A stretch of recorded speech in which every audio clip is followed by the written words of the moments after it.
Good morning, नमस्कार। कैसे हैं आप? आई होप आप अच्छे होंगे और मैं बहुत अच्छी हूँ। फिर से आपके समक्ष आपके अनुष्ठान यूट्यूब चैनल पर, जो कि एक एजुकेशनल चैनल है, डॉक्टर सुषमा रानी। चलिए चलते हैं क्लास में, नेक्स्ट क्लास में। नेक्स्ट क्लास में जाने से पहले हम आज जो हमने लास्ट पढ़ा था वो रिवाइज करते हैं। जो बुद्धिज़्म पीरियड में एजुकेशन की को कितनी कैटेगरीज में इन्होंने डिवाइड किया था वो हमने पढ़ा, जो कि आपकी प्राइमरी एजुकेशन थी और हायर एजुकेशन थी। Primary education last to last day पढ़ा, और लास्ट डे पढ़ा था हमने लास्ट की क्लास में जो हमने पढ़ा था वो हायर एजुकेशन पढ़ा था। तो हमने हायर एजुकेशन और प्राइमरी एजुकेशन को दोनों को हमने पढ़ा, दोनों में देखा कि क्या बुद्धिस्ट टाइम की जो एजुकेशन थी उन्होंने क्या कहा उस टाइम की एजुकेशन पर। अभी जो हम देखेंगे यहाँ पर नेक्स्ट जो हमारा आज का टॉपिक है, करेक्टरिस्टिक्स ड्यूरिंग बुद्धिस्टिक्स एजुकेशन। तो यहाँ पर इस टाइम में इनकी जो इसकी क्या क्या विशेषताएं हैं, जो बुद्धिज़्म पीरियड की एजुकेशन है उसकी क्या विशेषताएं हैं, या इन्होंने क्या इसके गुण हैं, ये हम कह सकते हैं यहाँ पर। तो यहाँ पर आज की क्लास में हम ये पढ़ेंगे मीडियम ऑफ एजुकेशन। जो बुद्धिज़्म एजुकेशन है वो किस मीडियम में दी जाती थी। जैसे हम आज की अगर बात करते हैं, जिस प्रकार हम आज की भाषा हमारी जो लैंग्वेज है इंग्लिश में हमारी शिक्षा दी जाती है, एजुकेशन दी जाती है, और एक बेसिक जो आपकी वो एरिया की जो एरिया है आपका, उसकी जो लैंग्वेज होती है उसमें दी जाती है ना। एक क्षेत्रीय आपकी लैंग्वेज होती है, एक आपकी इंग्लिश होती है और एक आपकी हिंदी होती है। वैसे ही उस टाइम में जो बुद्धिस्ट पीरियड था या वैदिक पीरियड की भी बात करेंगे तो वैदिक में आपकी एजुकेशन संस्कृत में दी जाती थी। जो वैदिक साहित्य था वो संस्कृत में होता था। बुद्धिज्म में पाली भाषा में जो पूरी एजुकेशन थी इनकी, जितनी भी बौद्ध की एजुकेशन है उसमें पाली भाषा में पढ़ाई जाता था, पाली भाषा में शिक्षा दी जाती थी। हाँ, और जो शिक्षा देते थे वो बौद्ध भिक्षुक देते थे। और इसके अलावा पाली भाषा के अलावा गौतम बुद्ध ने अपने जितने भी भिक्षुक थे, जो भिक्षुक और भिक्षुणी थे जो शिक्षा प्रोवाइड कराते थे, उनको ये बोला कि आप शिक्षा का प्रचार प्रसार करो, ज़्यादा से ज़्यादा लोगों को पढ़ाओ, क्योंकि इनके यहाँ पर कोई भी किसी भी वर्ग को वंचित नहीं रखा गया था। समाज का जितने भी उस टाइम पर हमारे कैटेगरीज थी, 4 कैटेगरीज लाइक आपका ब्राह्मण, क्षत्रिय, वैश्य, शूद्र। तो सभी को, जो कि वैदिक साहित्य में हमारा शूद्र को पूरा एक वर्ण को छोड़ दिया गया था, एक कैटेगरी को पूरा वंचित रख दिया गया था, लेकिन यहाँ पर जो हमारी बुद्धिस्ट टाइम की एजुकेशन थी उसमें ऑल पीपल्स के लिए एजुकेशन थी। तो यहाँ पर इन्होंने कहा कि आप अपने उनको बोला कि आप जो भी उस एरिया की प्रसिद्ध लैंग्वेज है उसमें भी शिक्षा दी जाती थी बुद्धिस्ट पीरियड में। मतलब हर उसमें आप एजुकेशन ले सकते हैं जो भी आपकी। नेक्स्ट है इसमें स्टूडेंट क्वालिफिकेशन। अब स्टूडेंट क्वालिफिकेशन से यहाँ पर मीन्स है कि क्या बच्चा जो यहाँ पर इन्होंने, क्योंकि सभी वर्णों को एजुकेशन दी थी, लेकिन इसमें जो एक चांडाल लोग होते थे, है ना, चांडाल लोगों को एजुकेशन नहीं दी जाती थी। बुद्धिज्म पीरियड में चांडाल लोगों को छोड़ के एक जो अस्वस्थ मतलब विकलांग लोग, जो डिसेबल बच्चे होते थे, उनको भी एजुकेशन की व्यवस्था नहीं थी। तो उन सबको छोड़ के बाकी सबको एजुकेशन की व्यवस्था थी। सभी मतलब सभी स्टूडेंट योग्य होते थे शिक्षा ग्रहण करने के। और ये जो शिक्षा की जो एज थी बच्चे की, जो बच्चा कब क्वालिफाइड कर सकता है कि कब बच्चा एजुकेशन स्टार्ट कर सकता है, वो एज जो थी वो 8 ईयर्स थी। 8 ईयर्स उसकी एज थी, और 12 ईयर्स तक उसको एक ब्राह्मण वाली स्थिति में रहना होता था, ब्रह्मचारी स्थिति में जैसे रहना होता था, और 20 ईयर्स तक वो बौद्ध भिक्षुक बन जाता था। 20 वर्ष तक तो ये बौद्ध भिक्षुक बन जाता था। नेक्स्ट है इसकी टीचिंग मेथड। अब टीचिंग मेथड वर्बली था सारी चीजें उस टाइम पे जितनी भी आपकी बौद्ध की शिक्षाएं थी, जितनी भी जातक कथा, विनय पिटक, त्रिपिटक, जितनी भी बौद्ध की शिक्षाएं हैं वो सारी एक वर्बली होती थी, मतलब ओरल गुरु बोलता था। और इनके यहाँ पर एक और चीज थी, एक लकड़ी की जो तख्ती होती थी जिसको बोलते थे उस टाइम पे, लकड़ी की तख्ती होती थी, उस पे लिख देते थे और उसको पढ़ते थे, और बच्चे गुरु उसको जो भिक्षुक होते थे जो शिक्षा प्रोवाइड करा देते थे वो बोलते थे, और बच्चा फिर आगे से उच्चारण, मतलब पहले भिक्षुक उच्चारण करते थे फिर बच्चा करता था, बच्चा उसका अनुकरण करके बच्चा जोर जोर से बोलता था और बच्चा ऐसे ही उसको रटता था। रट्टाफिकेशन वाली एक तरह से जो हमारी पुरानी, चाहे वैदिक पीरियड है, चाहे हमारा पोस्ट वैदिक पीरियड है, और चाहे हमारा बुद्धिज्म पीरियड है, इसमें फोकस किया गया आपका मेमोरलाइज पे, आपका ओरल शिक्षा पे। उस टाइम पे रिटर्न में एजुकेशन नहीं दी जाती थी, तो यहाँ पर ओरल शिक्षा की शिक्षा पद्धति थी। लेकिन यहाँ पे तर्क वितर्क किए जाते थे, डिबेट की जाती थी, बच्चों को ग्रुप ग्रुप में डिवाइड करके, और बच्चों से क्वेश्चन आंसर किए जाते थे। तो क्वेश्चन आंसर मेथड के द्वारा बच्चों को सिखाया जाता था, तर्क वितर्क लॉजिक लगा के बच्चे को सिखाया जाता था। बच्चों को कई तरह की डिबेट करनी होती थी, कई तरह के कंपटीशन उस टाइम पर भी होते थे, लाइक तीरंदाजी के कंपटीशन होते थे, और जैसे खेल कूद में कंपटीशन होते थे। तो उस टाइम पर भी डिफरेंट डिफरेंट टाइप तरीके से एजुकेशन की व्यवस्था थी। नेक्स्ट है गुरु डिसिपल रिलेशनशिप, गुरु शिष्य रिलेशनशिप। जो बुद्धिज्म पीरियड है उसमें भी गुरु और शिष्य का एक मधुर संबंध थे, जिसे कहेंगे बहुत ही स्वीट संबंध थे, कि बच्चा गुरु की आज्ञा मानता था और गुरु अपने आप को एक आइडियल के रूप में बच्चे के समक्ष रखता था, कि एक अच्छी आदर्श, कहते ना, ऑनेस्टी, ईमानदारी, मेहनत, अध्ययन करना, काम को अपना बिल्कुल एकदम बिल्कुल ध्यान से करना, सारी चीजें बिल्कुल अच्छी तरीके से चीजों को करना। तो वैसे ही जब गुरु अपने आप को अपना आइडियल बच्चों के समक्ष रखता था तो बच्चे भी वैसे ही सीखते थे, और बच्चा जो है वो गुरु की आज्ञा मानता, और गुरु बच्चे का एक दूसरे का आदर सम्मान, एक दूसरे की रेस्पेक्ट करते थे, एक दूसरे को मतलब जैसे लाइक पिता पुत्र वाला संबंध था, कि जो शिष्य था वो एज ए फादर गुरु को मानता था, और जो गुरु था वो एज ए सन बच्चे को ट्रीट करता था, कि सारी सुख सुविधाओं का, हर एक चीज का, हर एक फैसिलिटीज का, जो भी उस टाइम सिचुएशन थी उसके अकॉर्डिंग गुरु ध्यान रखता था, और गुरु की बातों को वो बच्चा सबको मानता था। तो अच्छे रिलेशनशिप थे इस यहाँ पर, मतलब मधुर संबंध थे। नेक्स्ट है पवज्जा संस्कार।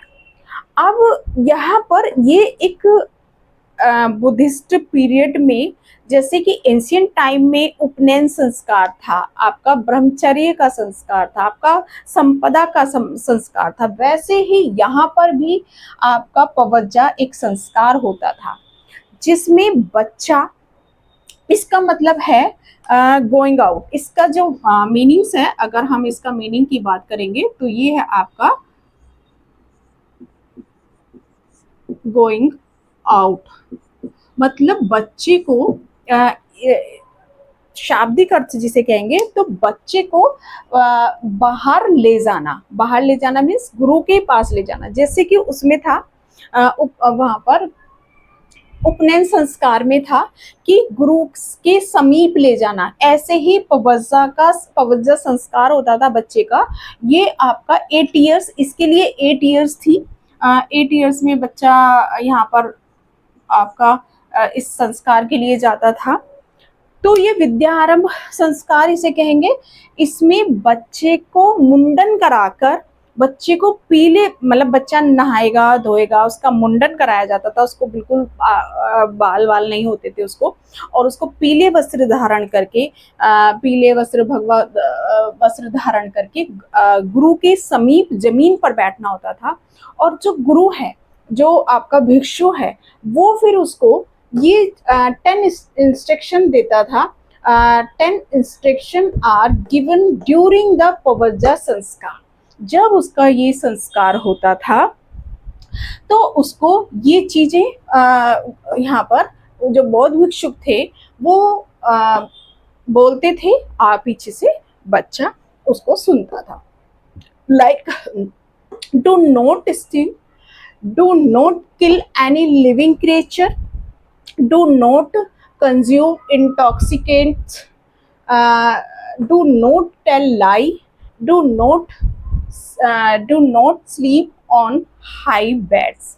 तो ये सारे कि आपको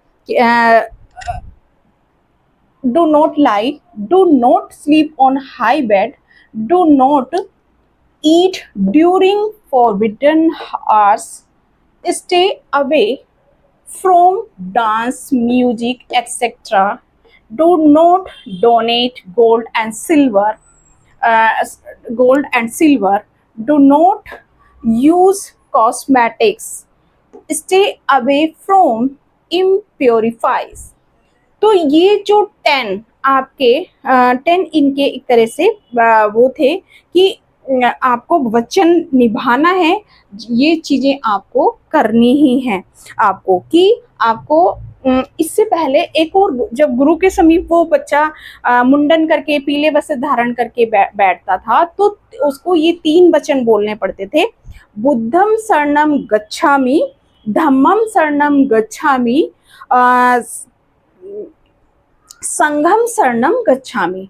तो ये 3 वचन उसको बोलने पड़ते थे और उसके बाद फिर ये उपदेश दिए जाते थे।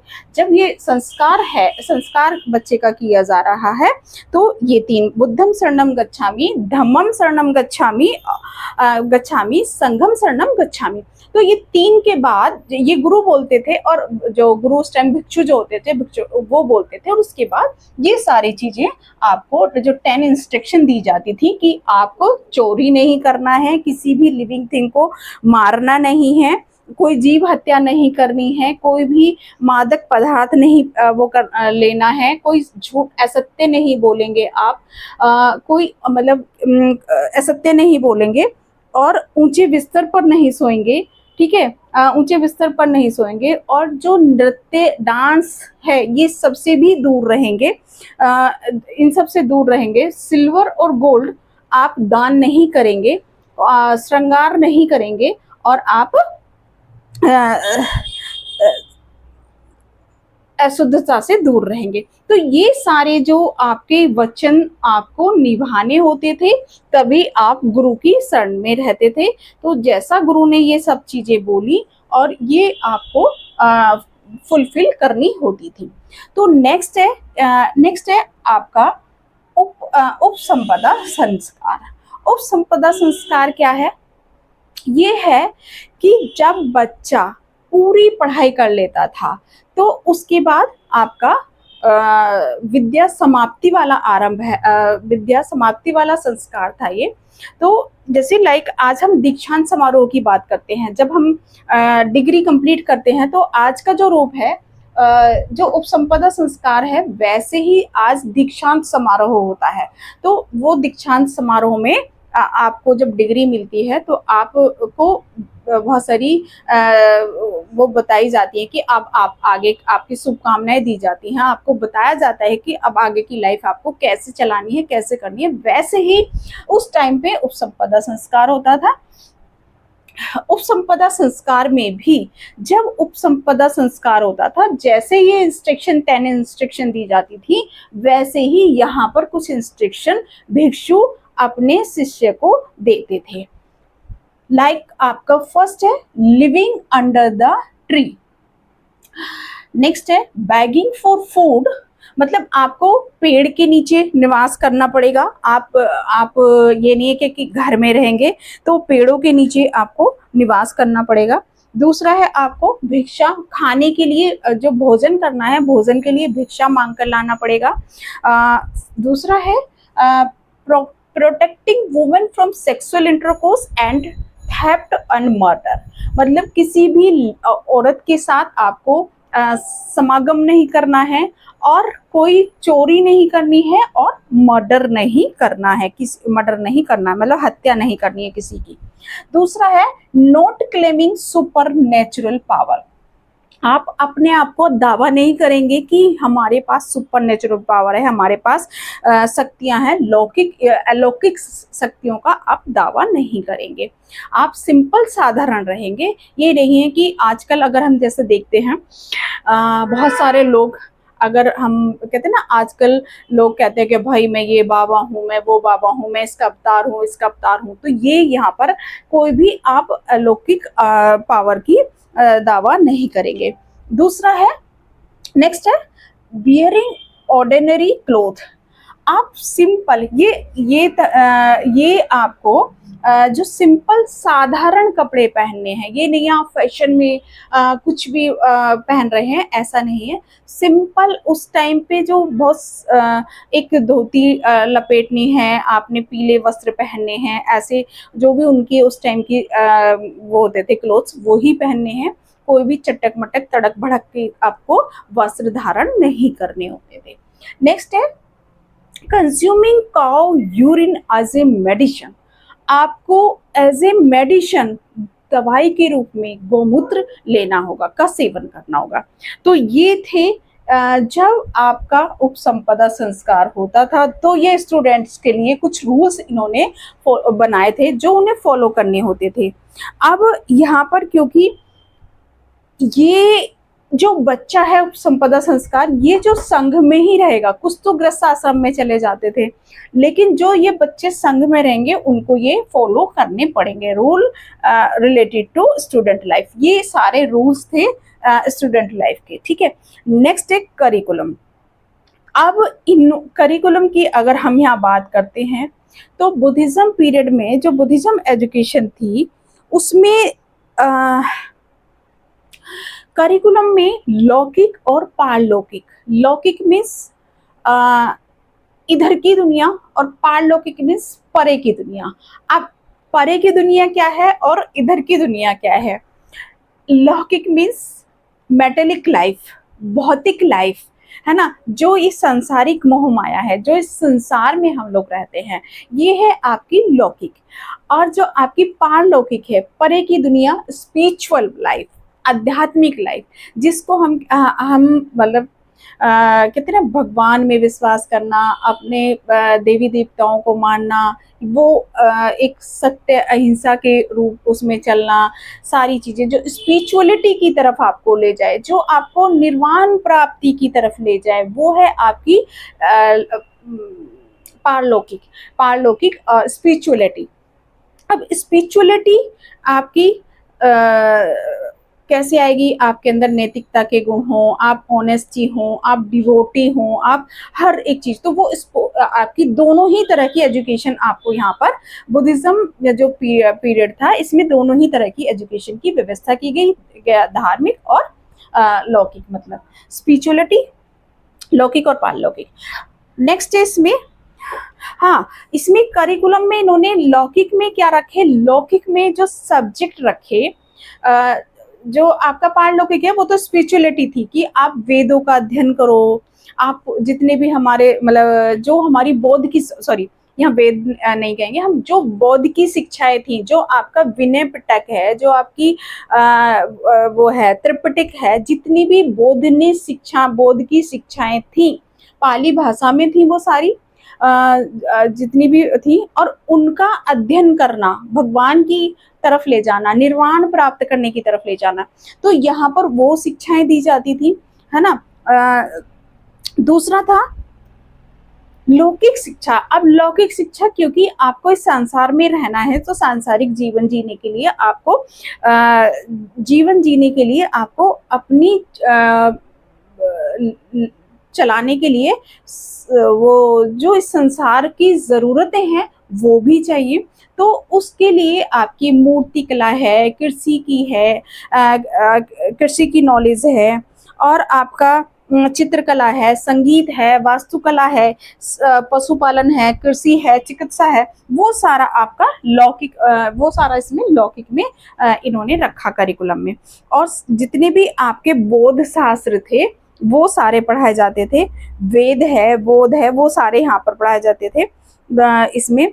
और आपकी लेखन है, कताई है, मैथ है, जो करिकुलम में इन्होंने रखा, ये लौकिक में आपका मैथ है, साइंस है, ये सारी चीजें यहाँ पर रखे। शास्त्र, सिलाई, रंगाई, कढ़ाई, कृषि, कृषि, चित्रकला, सब सारा यहाँ पर आपने लौकिक में शिक्षा दी जाती थी, जो बुद्धिज्म पीरियड था।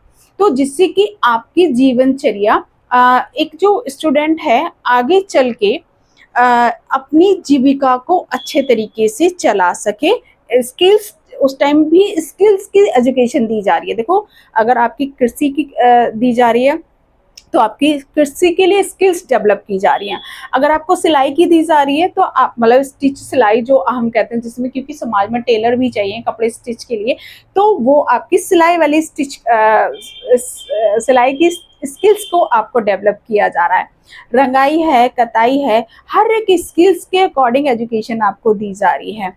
पशुपालन है, खेती है ना, तो ये सारी चीजें आपकी चित्रकला है, यहाँ पर ये सारी आपकी इन्होंने करिकुलम में व्यवस्था की हुई थी, जिससे कि आप जो भी स्टूडेंट है वो जीविकोपार्जन आराम से चला सके। अपना व्यावसायिक शिक्षा यहाँ पर इन्होंने व्यवस्था की थी। वुमेन्स एजुकेशन, जो बौद्धिस्ट थे उन्होंने वुमेन्स एजुकेशन को भी रखा, क्योंकि वुमेन्स एजुकेशन समाज की, इन जो भगवान बुद्ध थे उनको पता था उस टाइम पे कि समाज की, जो सोसाइटी की ज़रूरत है कि हमारी वुमेन्स जो फीमेल कैंडिडेट हैं उनको भी पढ़ाकर हम आगे डेवलप कर सकते हैं। तो उस टाइम पे जो हमारी वैदिक और पोस्ट वैदिक एजुकेशन थी उसमें शिक्षा नहीं दी जाती थी लड़कियों को। यहाँ पर बुद्धिज्म पीरियड में वुमेन्स की एजुकेशन की व्यवस्था की गई, और यहाँ पर जो बौद्ध भिक्षुणी होती थी, संघों में रहती थी, वो ही शिक्षा की व्यवस्था करती थी, वो ही शिक्षा की बच्चों लड़कियों को शिक्षा प्रोवाइड कराती थी, और वो हर तरह की शिक्षा देती थी, हर लैंग्वेज में देती थी, हर बच्चों को मतलब हर कास्ट के बच्चों को प्रोवाइड कराई जाती थी। तो ये जो बौद्धिज्म शिक्षा थी, जो बौद्ध ने शिक्षा दी, वो सबसे बड़ा इसका इफेक्ट आया कि हमारे ये बहुत जल्दी प्रसिद्ध हो गई, क्योंकि सभी के लिए यहाँ पर शिक्षा की द्वार खुल चुके थे। तो ये है आपकी यहाँ पर हमने देखा कि किस तरह से आपके यहाँ पर क्या मीडियम ऑफ एजुकेशन है, क्या स्टूडेंट की क्वालिफिकेशन है, कितनी एज में बच्चा यहाँ पर क्या क्या कर रहा है, टीचिंग मेथड्स कौन कौन से हैं आपके, गुरु शिष्य का रिलेशन कैसा है, कौन कौन से संस्कार हैं, उपनयन संस्कार और ये पवज्य संस्कार और उपसंपदा संस्कार। ये पवज्जा में क्या मीनिंग क्या है गोइंग आउट, और कितने एज पे ये दिए जा रहे हैं, गुरु कैसे आपको 3 वचन आपको कौन कौन से थे, बुद्धम शरणम गच्छामि, धम्मम शरणम गच्छामि, संघम शरणम गच्छामि। तो 3 के बाद ये सारे आपके यहाँ पर 10 आपकी इंस्ट्रक्शन ये दी जाती थी। फिर आपको संपदा में कौन से रूल, कैसे स्टूडेंट्स के लिए रूल्स इन्होंने रखे जो कि इंस्ट्रक्ट करते थे इनके भिक्षुक। और फिर इनका करिकुलम हमने देखा, लौकिक और पारलौकिक और वुमेन शिक्षा। और इन्होंने व्यावसायिक शिक्षा की भी व्यवस्था की थी, जिससे कि जो व्यावसायिक शिक्षा से मतलब अपना व्यवसाय बच्चा चलाकर अपनी फैमिली, अपना जो परिवार है, अपना उनका भरण पोषण कर सके। तो ये व्यावसायिक शिक्षा की भी इन्होंने व्यवस्था की थी। और काफ़ी बड़े बड़े इन्होंने स्कूल और इंस्टीट्यूशन की व्यवस्था की। अगर हम देखते हैं तक्षशिला, नालंदा विश्वविद्यालय, बहुत बड़ी बड़ी यूनिवर्सिटी चलाई। जैसे कि हमने इनका प्राइमरी और उसमें देखा था कि कितने सारे स्टूडेंट थे, तक्षशिला है, नालंदा है और ये बल्लभी है, बहुत सारे इन्होंने विद्यालय और इंस्टीट्यूशन की भी व्यवस्था की, बहुत सारी यूनिवर्सिटी भी चलाई।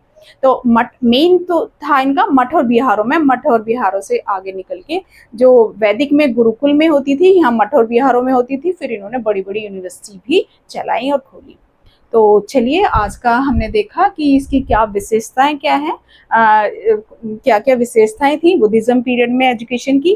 तो आज के लिए इतना ही, थैंक यू, और मिलते हैं नेक्स्ट क्लास में। और सब्सक्राइब करना ना भूलें, शेयर करना ना भूलें, लाइक करना ना भूलें।